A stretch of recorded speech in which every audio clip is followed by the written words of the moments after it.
Hello, my name is Claire White, and I am a parenting coach with a background in child psychology. So when parents come to me with questions about behavioral concerns with their kids, like I'm struggling to get my kid dressed in the morning, my natural tendency is to start talking about consequences and behavior management and how we can use reinforcements and punishers to shape and mold their behavior, which is all good and fine.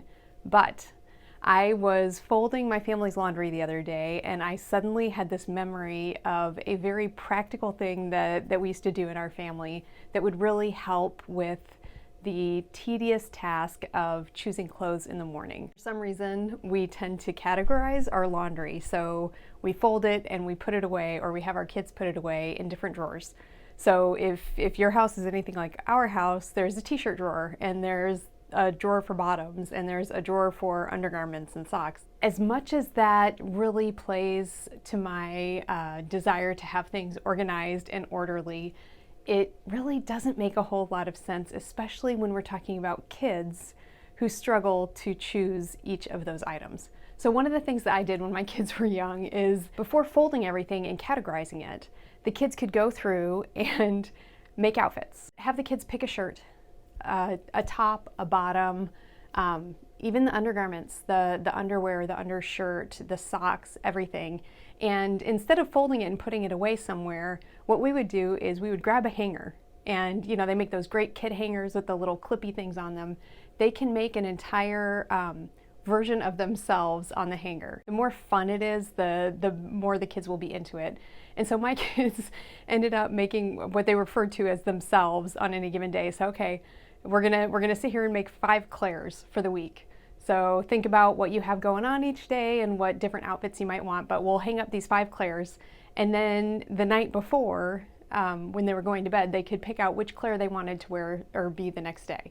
And it was just a silly way of animating outfits and personifying clothing, which may not flow in your house. If it doesn't, that's totally fine. But the idea can still be the same. The principles can be there. Have them pick their outfits out the weekend before, and then they still get to choose each day what they want to wear or what seems appropriate, but it keeps you from having to have those conversations about the weather or the appropriateness of different articles of clothing based on what's going on that day, or you know, this isn't school appropriate, or things like that. Those conversations, those decisions don't have to be made in the heat of the moment each morning. Whether you do it straight out of the laundry basket or you do it out of the drawers in the closet, do it ahead of time. Do it on the weekend so that you don't have the time pressure associated with mornings, which can cause a lot of stress. Another thing that parents have struggled with is kids choosing clothing that is not weather appropriate or climate appropriate. Do yourself a favor ahead of time and swap out the clothes. You can have a bin in their closet for the summer clothes, but take them out once the winter starts so that you don't have those conversations to deal with. If the clothes are not there in the drawers or in the closets, the kids are less likely to want to wear them. The more fun, creative, and silly you can be with your kids, the more buy-in you're going to have with any system that you create.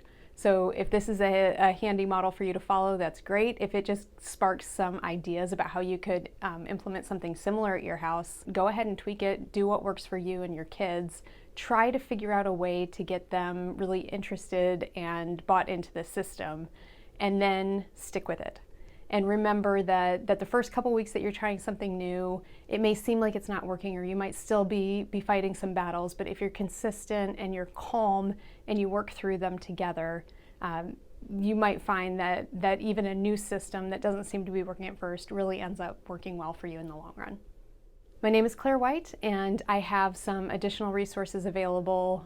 You can find most of them through my website, which is clairegoodmanwhite.com, or you can reach out to me anytime if you have an individual question.